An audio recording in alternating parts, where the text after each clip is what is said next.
Assistant professor ನೇಮಕಾತಿ ಸಲುವಾಗಿ ನಡೆಸುವಂಥ KSET ಪರೀಕ್ಷೆ ಒಂದು ನೋಟಿಫಿಕೇಷನ್ 2026. ನೀವು ಸಹಾಯಕ ಪ್ರಾಧ್ಯಾಪಕರಾಗಬೇಕಂದ್ರೆ ನೀವು ಕೆಸೆಟ್ರ ಪಾಸ್ ಆಗಿರಬೇಕು, ನೆಟ್ರ ಪಾಸ್ ಆಗಿರಬೇಕು, ಇಲ್ಲ PhD ಆಗಿರಬೇಕು ಅನ್ನುವಂಥದ್ದು ಇದೆ. ಇಲ್ಲಿ 2 ವರ್ಷಕ್ಕೊಮ್ಮೆ ಇದು ಕೆಸೆಟ್ ಕರಿತಾನೆ, ವರ್ಷದಲ್ಲಿ 2 ಸಲ ನೆಟ್ ಕರಿತಾನೆ. ಈ ಬಾರಿ ಕೆಸೆಟ್ ಅಂದರೆ ಇದು ಕರ್ನಾಟಕ ರಾಜ್ಯ ಸಹಾಯಕ ಪ್ರಾಧ್ಯಾಪಕರ ಅರ್ಹತಾ ಪರೀಕ್ಷೆ. ಇದು 2 ಪತ್ರಿಕೆಗಳು ಕನ್ನಡದಲ್ಲಿ ಇರ್ತಾವೆ. ಒಂದು GK ಪತ್ರಿಕೆ, ಇನ್ನೊಂದು ನಿಮ್ಮದು ಸಬ್ಜೆಕ್ಟು. ಇದು ಕರ್ನಾಟಕ ಸಹಾಯಕ ಪ್ರಾಧ್ಯಾಪಕರ ಅರ್ಹತಾ ಪರೀಕ್ಷೆ ಕೆಸೆಟ್ಟಿನ ಒಂದು ನೋಟಿಫಿಕೇಷನ್. ಇದರ ಸಂಪೂರ್ಣವಾಗಿರುವಂಥ ವಿವರಣೆಯನ್ನು, ಯಾವ ರೀತಿ ಪರೀಕ್ಷೆ ನಡೆಸ್ತಾನೆ, ಎಷ್ಟು ವಿಷಯಗಳೆಷ್ಟು, ಯಾವ ರೀತಿ ಆಯ್ಕೆ ಮಾಡ್ತಾನೆ, ಇದರ ಅಪ್ಲಿಕೇಶನ್ ಸಲ್ಲಿಸುವಂಥ ದಿನಾಂಕ ಯಾವಾಗ, ಮತ್ತು ಇವೆಲ್ಲವನ್ನು ಕೂಡ ಈ ಒಂದು ವಿಡಿಯೋದಲ್ಲಿ ಚರ್ಚೆ ಮಾಡ್ತಾ ಇದ್ದೀನಿ. ಇದನ್ನು ತಾವೆಲ್ಲರೂ ಗಮನಿಸ್ರಿ ಅನ್ನೋಂಥದ್ದು. ಇಲ್ಲಿ ಕೆಸೆಟ್ ಪರೀಕ್ಷೆ 2026 ಅಂತಿದೆ. ಈಗಾಗಲೇ ಇದು ನೋಟಿಫಿಕೇಶನ್ 10/8 ಹೊರಡಿಸಿದೆ. ಆನ್ಲೈನ್ ಮೂಲಕ ಅರ್ಜಿ ಸಲ್ಲಿಸಲಿಕ್ಕೆ ಸ್ಟಾರ್ಟ್ ಆಗಿದೆ ಅಂದರೆ 10/8/2026. ಆನ್ಲೈನ್ ಮೂಲಕ ಅರ್ಜಿ ಸಲ್ಲಿಸೋ ಕೊನೆಯ ದಿನಾಂಕ ಯಾವುದು ಅಂದರೆ 5/9 ಸೆಪ್ಟೆಂಬರ್ 5ನೇ ತಾರೀಕು ಲಾಸ್ಟ್ ಡೇಟ್ ಅದ. 6ನೇ ತಾರೀಕು ಫೀಸ್ ತುಂಬಲಿಕ್ಕೆ ಲಾಸ್ಟ್ ಡೇಟ್ ಇದೆ ನೋಡಿರಿ. ನಿಮ್ಗೆ ಹಾಲ್ ಟಿಕೆಟು ಯಾವಾಗ ಬರ್ತಾವೆ ಅಂದರೆ 1/10/2026 ಅಕ್ಟೋಬರ್ ತಿಂಗಳಿನಲ್ಲಿ ನಿಮಗೆ ಬರ್ತಾವೆ. ಪರೀಕ್ಷಾ ದಿನಾಂಕ ಯಾವ ಅಂದರೆ ಇದು ಭಾಳ ಇಂಪಾರ್ಟೆಂಟ, 11/10. ಈಗಾಗಲೇ ಫಿಕ್ಸ್ ಆಗಿದೆ ಈ ಡೇಟು. 11/10 ಅಕ್ಟೋಬರ್ 11ನೇ ತಾರೀಕಿಗೆ ನಿಮಗೆ ಪರೀಕ್ಷೆ ನಡೀತಾವೆ ಅನ್ನುವಂಥದ್ದು. ಅಭ್ಯರ್ಥಿಗಳು ಕೆಸೆಟ್ ಆನ್ಲೈನ್ ಮೂಲಕ ಅರ್ಜಿ ಸಲ್ಲಿಸಬೇಕು ಅಂತ ಯಾವುದೇ ರೀತಿಯಲ್ಲಿ ಅಪ್ಲಿಕೇಶನ್ ಕೊಡುವ ಹಾಗಿಲ್ಲ. ಇದು ಮೈಸೂರು KE ವತಿಯಿಂದ ನಡೀತದ ಅನ್ನುವಂಥದ್ದು ನಾವು ಗಮನಿಸಬೇಕು. ಅರ್ಜಿ ಸಲ್ಲಿಸುವ ಮುನ್ನ ಅಭ್ಯರ್ಥಿಗಳು ಗಮನಿಸಿ ಅರ್ಜಿಯನ್ನು ತುಂಬಬೇಕು ಅನ್ನುವಂಥದ್ದು. ಕೆಸೆಟ್ ಸುಮಾರು 37 ವಿಷಯಗಳಲ್ಲಿ ಇದನ್ನು ನಡೆಸ್ತಾರೆ ಅಂತೇಳಿ ಇದು ಮುಂದೆ ಕೂಡ ಕೊಟ್ಟಿದ್ದಾರೆ ಅನ್ನುವಂಥದ್ದು. ಇಲ್ಲಿ ಅಭ್ಯರ್ಥಿಗಳು ರಾಜ್ಯದ ಯಾವುದೇ ವಿಶ್ವವಿದ್ಯಾಲಯದಿಂದ ಪ್ರಥಮ ದರ್ಜೆ ಕಾಲೇಜು, ಉನ್ನತ ಶಿಕ್ಷಣ ಮತ್ತು ಅನುದಾನಿತ ಖಾಸಗಿ ಶಾಲೆಗಳಲ್ಲಿ ಸಹಾಯಕ ಪ್ರಾಧ್ಯಾಪಕರ ಹುದ್ದೆಗಳಿಗೆ ನೇಮಕ ಆಗಲಿಕ್ಕೆ ಈ ಒಂದು ಪರೀಕ್ಷೆ ಕಡ್ಡಾಯ ಆಗಿರ್ತದೆ. ಇದು ಪಾಸ್ ಆದರೆ ಇಲ್ಲ ನಿಮ್ಗೆ ಜಾಬ್ಗೆ ತೊಗೋತಾರೆ. ಮತ್ತು ಗೆಸ್ಟ್ ಲೆಕ್ಚರ್, ಅತಿಥಿ ಉಪನ್ಯಾಸಕರ ಆಗ್ಲಿಕ್ಕೂ ಕೂಡ ಇದು ಬೇಕೇ ಬೇಕು ಅನ್ನುವಂಥದ್ದು ನಿಮ್ಗೆ ಗೊತ್ತಿರಲಿ.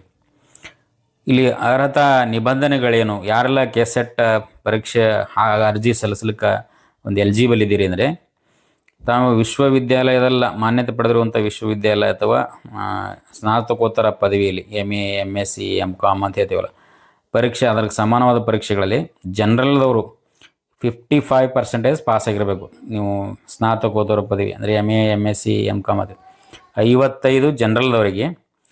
SC, ST, OBC ಇವರೇನಾದ್ರಲ್ಲ ಇವರು ಮತ್ತು ಹಿಂದುಳಿದ ವರ್ಗ, ಪ್ರವರ್ಗ 1 ಇವರೆಲ್ಲರೂ ಕೂಡ ತೃತೀಯ ಲಿಂಗ ಗುಂಪಿಗೆ ಸೇರಿದ ಅಭ್ಯರ್ಥಿಗಳು ಕೂಡ 50% ಆಗಿರಬೇಕು ನಿಮ್ಗೆ MA ಅಂಥವ್ರು ಮಾತ್ರ ಇವ್ರೇನು ಮಾಡ್ತಾರೆ ಅಂದರೆ ಅರ್ಜಿ ಸಲ್ಲಿಸಲಿಕ್ಕೆ ಅರ್ಹರಾದ ಅನ್ನೋದು. ನೆಕ್ಸ್ಟ್, ಸ್ನಾತಕೋತ್ತರ ಪದವಿ ಪಡೆದವರು ಪ್ರಸಕ್ತ ಶೈಕ್ಷಣಿಕ ವರ್ಷದಲ್ಲಿ ವ್ಯಾಸಂಗ. ಇನ್ನೊಂದು ವಿಶೇಷವಾದ ನಿಮಗೆ ಎಲಿಜಿಬಲ್ ಯಾರಿಗೆ ಕೊಡ್ತಾನಂದರೆ, ಯಾರು MA ಆಗಲಿ MSc ಆಗಲಿ ಅಂತಿಮ ವರ್ಷ ಲಾಸ್ಟ್ ಸೆಮ್ನಾಗ ಓದಕತ್ತೀರಿ ಅಥವಾ ದ್ವಿತೀಯ ಸೆಮ್ ಇದರಲ್ಲಿ ಓದ್ತಾ ಇದ್ದೀರಿ, ಅಂಥವ್ರಿಗೂ ಕೂಡ ಪರೀಕ್ಷೆಗೆ ತೆಗೆದುಕೊಳ್ಳೋಕ್ಕೆ ಅವಕಾಶ ಕೊಟ್ಟಿರ್ತಾನೆ. ಯಾಕಂದರೆ 2 ವರ್ಷಕ್ಕೊಮ್ಮೆ ಕರಿತಾನಲ್ಲ, ಅವರು ಕೂಡ ಜನರಲ್ದವರು 55 ಆಗಿರಬೇಕು. ಮತ್ತು SC, ST, OBC ಇರಲ್ಲ 50% ಹೊಂದಿರಬೇಕು. ಕೆಸೆಟ್ ಪರೀಕ್ಷೆ ಫಲಿತಾಂಶ ಪ್ರಕಟಿಸಿದ ದಿನಾಂಕದಿಂದ 2 ವರ್ಷಗಳ ಒಳಗಾಗಿ ಅವರ ಸ್ನಾತಕೋತ್ತರ ಪದವಿ ಅಂಕಪಟ್ಟಿಗಳನ್ನು ಸಲ್ಲಿಸಿದರೆ ಮಾತ್ರ ಇದು ಕರ್ನಾಟಕ ರಾಜ್ಯ ಪ್ರಾಧ್ಯಾಪಕರ ಅರ್ಹತಾ ಪ್ರಮಾಣ ಪತ್ರ ಪಡೆಯಬಹುದು. ನೀವು ಅದು ರಿಸಲ್ಟ್ ಬಿಡುವಕ್ಕಿಂತ ಅದರೊಳಗಾಗಿ ನೀವೇನು ಮೊದಲನೇ MA ಅಥವಾ MSc ಪಾಸ್ ಆಗಿರಬೇಕು. ಇದು ಕೆಸೆಟ್ ಪರೀಕ್ಷೆಗೆ ಎಲಿಜಿಬಲ್. ಮತ್ತು ಇನ್ನೊಂದು ಏನಂದ್ರೆ ಅರ್ಹತೆ ಅಂದರೆ, ಸ್ನಾತಕೋತ್ತರ ಪದವಿಯಲ್ಲಿ ಅಧ್ಯಯನ ಮಾಡಿದ ವಿಷಯದಲ್ಲಿ ನೀವು MA ಕನ್ನಡ ಓದಿದ್ರಂದ್ರೆ ಕನ್ನಡದಲ್ಲಿ ಕೆಸೆಟ್ಟ ಪಾಸ್ ಆಗಬೇಕು, ಅದು ಎಲಿಜಿಬಲ್. ನೀವು MA ಪೊಲಿಟಿಕಲ್ ರಾಜಶಾಸ್ತ್ರ ಓದಿರಂದ್ರೆ ಅಲ್ಲಿ ರಾಜಶಾಸ್ತ್ರ ವಿಷಯದಲ್ಲಿ ಹಾಕಬೇಕು. ಇಲ್ಲದಿರುವ ವಿಷಯಗಳಿಗೆ ಅಭ್ಯರ್ಥಿಗಳು ವರ್ಷದಲ್ಲಿ 2 ಬಾರಿ ನಡೆಯುವ UGC ಅಥವಾ NET ನೆಟ್ ಪರೀಕ್ಷೆಯಲ್ಲಿ ತೆಗೆದುಕೊಳ್ಳಬಹುದು ಎನ್ನುವಂಥದ್ದು ಇದೆ. ಇನ್ನು ನೆಕ್ಸ್ಟ್ ಏನು ಅಂದರೆ, ಸಾಮಾನ್ಯ ವರ್ಗದ ಅಭ್ಯರ್ಥಿಗಳನ್ನು ಹೊರತುಪಡಿಸಿ ಮೀಸಲಾತಿ ಪಡೆಯಲು ಇಚ್ಛಿಸುವ ಅಭ್ಯರ್ಥಿಗಳು ಆನ್ಲೈನ್ನಲ್ಲಿ ಅರ್ಜಿಯಲ್ಲಿ ಸ್ಪಷ್ಟವಾಗಿ ನಮೂದಿಸಬೇಕು. ನಿಮ್ಮದು category SC, ST, OBE category 1, 2A, 2B ಇದರ ಮೇಲೆ ಅವರು ಏನು ಮಾಡ್ತಾರೆ ಅಂದರೆ ನಿಮ್ಗೆ ಕೆಸೆಟ್ ಒಂದು ಮೀಸಲಾತಿ ಹಂಚಿಕೆಯನ್ನು ಮಾಡ್ತಾರೆ. ಜಾತಿ ಮತ್ತು ಆದಾಯ ಪ್ರಮಾಣ ಪತ್ರಗಳು ಸಕ್ಷಮ ಪ್ರಾಧಿಕಾರದಿಂದ ಪಡೆದು ಸಲ್ಲಿಸತಕ್ಕದ್ದು, ಮೊದಲೇ ಡೇಟಿಂದು ಇರಬೇಕು ಅಂತ.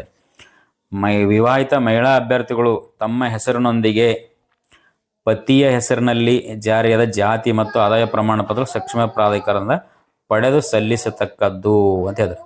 ಸಕ್ಷಮ ಚಾಲ್ತಿಯಿರುವ ಪ್ರಮಾಣ ಪತ್ರಗಳನ್ನು ಪ್ರಾಧಿಕಾರದಿಂದ ಪಡೆಯತಕ್ಕದ್ದು ಮತ್ತು ಕಡ್ಡಾಯವಾಗಿ ಚಾಲ್ತಿಯಲ್ಲಿರುವ ಪ್ರಮಾಣ ಪತ್ರಗಳು ಇರಬೇಕು ಅನ್ನೋದು. ಪತ್ರದ ರೆವೆನ್ಯೂ ಡಿವಿಷನ್ RD ಸಂಖ್ಯೆ ನಮೂದಿಸಬೇಕು ಅಂಥೇಳಿ ಹೇಳ್ತಾರೆ. ತಾವು ಸಲ್ಲಿಸುವ ಪ್ರಮಾಣ ಪತ್ರಗಳು ನಂತರ ಸಲ್ಲಿಸುವ ಪ್ರಮಾಣ ಪತ್ರಗಳನ್ನ ಪರಿಗಣಿಸುವುದಿಲ್ಲ ಅಂತ ಹೇಳ್ತಾರೆ.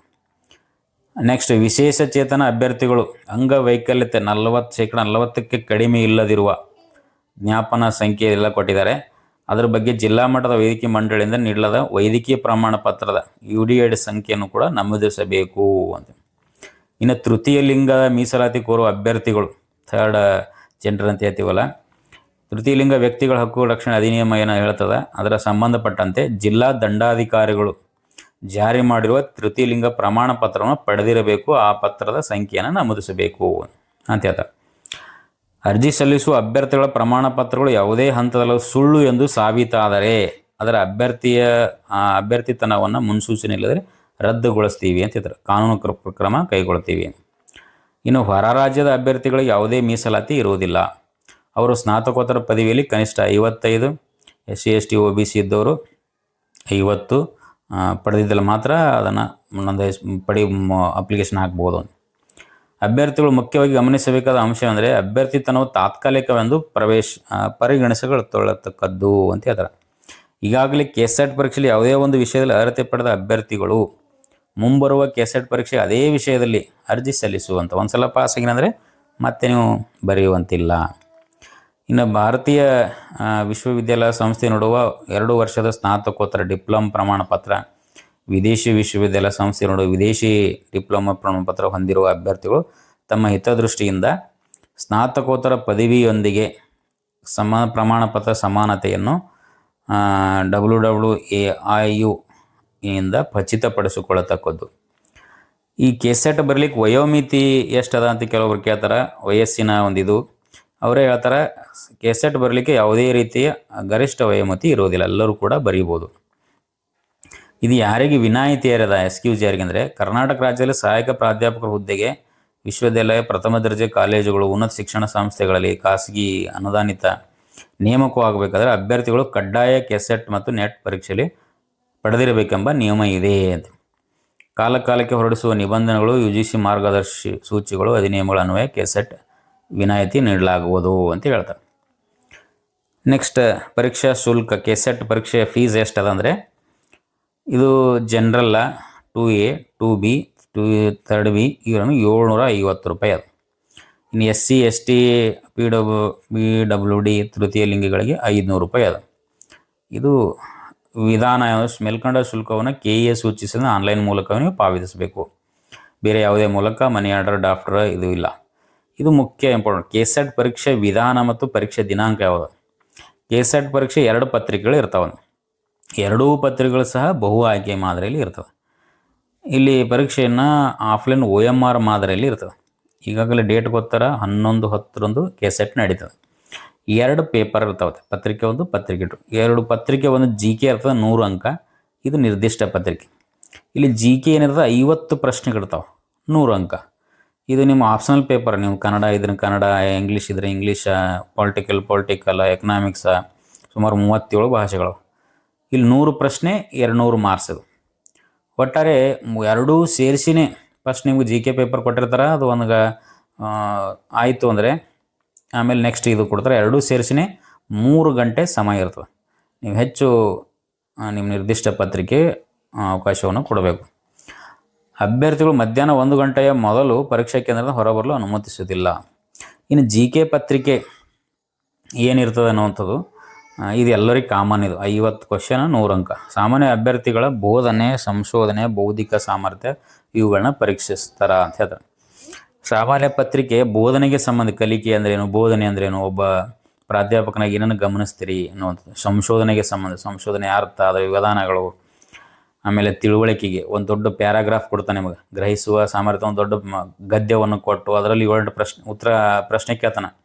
ಇದು ಈ ಗದ್ಯ ಏನನ್ನ ಹೇಳ್ತದ, ಈ ಸಾಲು ಯಾವುದನ್ನು ಹೇಳ್ತದ, ಹೀಗೆ ಯೋಚನಾ ಸಾಮರ್ಥ್ಯ, ನಿಮ್ಮ ಮೆಂಟಲ್ ಅಬಿಲಿಟಿನೂ ಕೂಡ ಇರ್ತಾವೆ. ನಿಮ್ಗೆ ಕೆಸೆಟ್ GK ಫಸ್ಟ್ ಪೇಪರ್ದು ಸಿಲೆಬಸ್ಸನ್ನು ಕೂಡ ನಾನು ಡಿಸ್ಕಸ್ ಮಾಡ್ತೀನಿ ಮುಂದಿನ ವಿಡಿಯೋದಲ್ಲಿ. ಒಟ್ಟು ಇವು 50 ಪ್ರಶ್ನೆಗಳಿರ್ತಾವೆ, ಪ್ರತಿ ಪ್ರಶ್ನೆಗೆ 2 ಅಂಕಗಳು ಇರ್ತಾವೆ. ನೆಕ್ಸ್ಟ್ ಪತ್ರಿಕೆ 2, ನೀವು ಯಾವ ವಿಷಯ ತೊಗೊಂಡಿರ್ತಾರಲ್ಲ ಅದ್ರ ಮೇಲೆ 100 ಪ್ರಶ್ನೆಗಳಿರ್ತಾವೆ, 200 ಅಂಕ. ನೀವು ಇಲ್ಲೇ ಜಾಸ್ತಿ ಸ್ಕೋರ್ ಮಾಡಬೇಕು. ಇಲ್ಲಿ ಕೆಸೆಟ್ ಫಲಿತಾಂಶ ಅದರ ಮಾರ್ಗಸೂಚಿ ಅನುಗುಣವಾಗಿ ಅವರು ಬಿಡುಗಡೆ ಮಾಡ್ತಾರೆ ಅನ್ನುವಂಥದ್ದು ಎರಡೂ ಸೇರಿಸಿ. ಇಲ್ಲಿ ಪಡೆಯಬೇಕಾಗಿರುವ ಅಂಕಗಳು ಯಾವ ರೀತಿ ಅವರು ಸೆಲೆಕ್ಷನ್ ಮಾಡ್ತಾರೆ ಅನ್ನುವಂಥದ್ದು. ಜನರಲ್ ಕೆಟಗರಿ ಏನಾದ್ರು 2 ಪತ್ರಿಕೆಗಳನ್ನ ಸೇರಿಸಿ ಒಟ್ಟು 40% ಆಗಬೇಕು. 2 ಪತ್ರಿಕೆಗಳಂದ್ರೆ 300 ಅಂಕಗಳು ಅಥವಾ 300 ಅಂಕಗಳಿಗೆ 40% ನೀವು ಅಂಕಗಳು ತಗೋಬೇಕು. ನೆಕ್ಸ್ಟ್ ಈಗ 100ಕ್ಕೆ 40 ಅಂದರೆ 100ಕ್ಕೆ 40 ಅಂದರೆ 300ಕ್ಕೆ 120ವರೆಗೂ ನೀವು GMದವ್ರು ತೊಗೋಬೇಕು. SC ST OBC ಹಿಂದುಳಿದವರೆಗೂ 2 ಪತ್ರಿಕೆಗಳು ಸೇರಿಸಿ ಒಟ್ಟು 35% ಆಗಬೇಕು. 35% ಆಗಬೇಕು. ಇನ್ನು ಸಹಾಯಕ ಪ್ರಾಧ್ಯಾಪಕರ ಅರ್ಹತೆ ಸಂಖ್ಯೆ ಯಾವ ರೀತಿ ಸೆಲೆಕ್ಷನ್ ಮಾಡ್ಕೋತಾರೆ ಅಂದರೆ, ಪತ್ರಿಕೆ 1 ಪತ್ರಿಕೆ 2 ಎರಡೂ ಸೇರಿಸಿ 6 ಹಾಜರಾದ ಅಭ್ಯರ್ಥಿಗಳ ಪೈಕಿ 6%.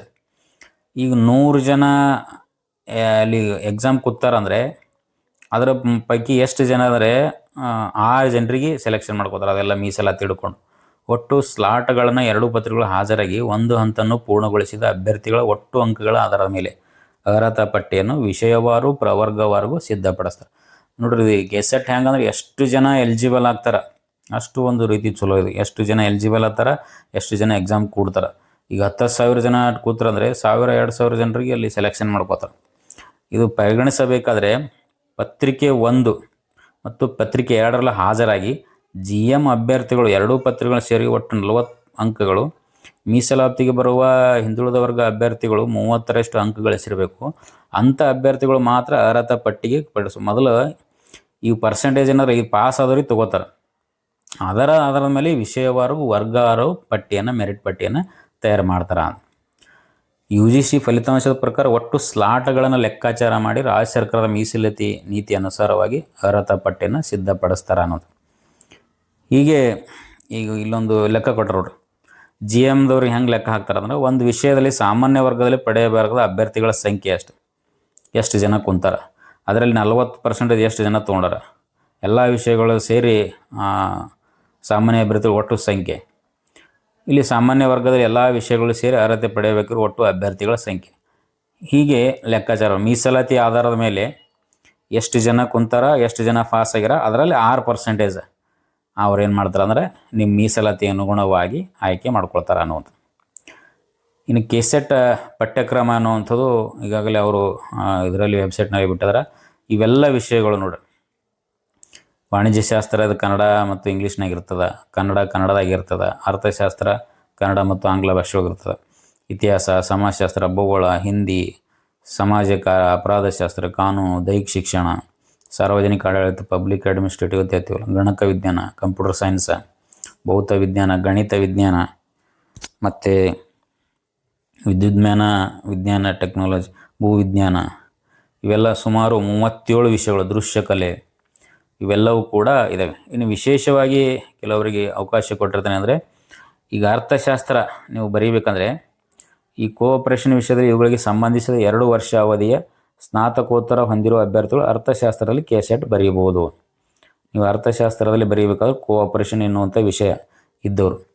ಇನ್ನು ಮ್ಯಾನೇಜ್ಮೆಂಟ್ ವಿಷಯದಲ್ಲಿ ಮತ್ತು ಇವುಗಳಿಗೆ ಸಂಬಂಧಿಸಿದ ವಿಷಯಗಳಲ್ಲಿ 2 ವರ್ಷ ಅವಧಿಯ ಸ್ನಾತಕೋತ್ತರ ಪದವಿ ಪಡೆದವರು ಡಿಪ್ಲೊಮಾ ಇನ್ ಮ್ಯಾನೇಜ್ಮೆಂಟ್ ಹೊಂದಿರುವ ಅಭ್ಯರ್ಥಿಗಳು ನಿರ್ವಹಣೆ ಒಂದು ಪೇಪರನ್ನು ಬರೀಬೋದು. ಇನ್ನು ನಮ್ಮ ಕನ್ನಡದಲ್ಲಿ ಜಾನಪದ ಸಾಹಿತ್ಯ ಓದಿರ್ತಾರೆ, ಕನ್ನಡ ಜಾನಪದ ಇವೆಲ್ಲಗಳಿಗೆ ಸಂಬಂಧಪಟ್ಟಂತೆ MAದೊಳಗೆ ಅಂತಿಮ ವರ್ಷ ಪರೀಕ್ಷೆ ಕುಳಿತಿರೋ ಅಭ್ಯರ್ಥಿಗಳು ಜಾನಪದ ಸಾಹಿತ್ಯದಲ್ಲಿ ಕೆಸೆಟ್ ಪರೀಕ್ಷೆನ ತೆಗೆದುಕೊಳ್ಳಲು ಅರ್ಹರಾಗ್ತದೆ.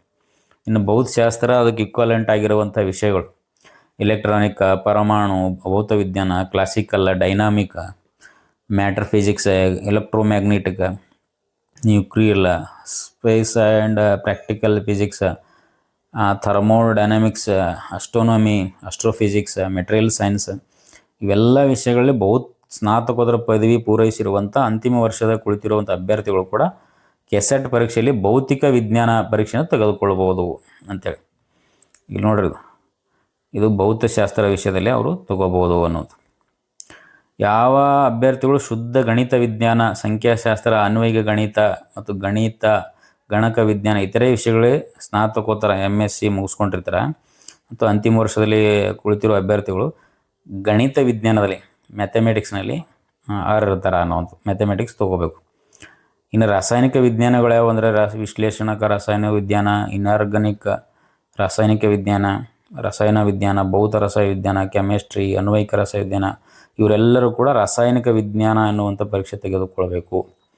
ಇನ್ನು ಜೈವಿಕ ವಿಜ್ಞಾನದಲ್ಲಿ ತೆಗೆದುಕೊಳ್ಳೋಕೆ ಯಾರ್ಯಾರು ಎಲಿಜಿಬಲ್ ಅದರಂದರೆ ಜೀವ ರಸಾಯನ ವಿಜ್ಞಾನ, ಜೀವ ವಿಜ್ಞಾನ, ಸಸ್ಯ ವಿಜ್ಞಾನ, ಪ್ರಾಣಿ ವಿಜ್ಞಾನ, ಬಯೋಲಜಿ, ಅಪ್ಲೈಡ್ ಜೆನೆಟಿಕ್ಸ್, ಸೆರಿಕಲ್ಚರ್ ಇವೆಲ್ಲರೂ ಕೂಡ ವಿಷಯ ಇದ್ದಂಥವ್ರು ಜೈವಿಕ ವಿಜ್ಞಾನ ಅನ್ನುವಂಥದ್ದು ತಗೋಬೇಕು.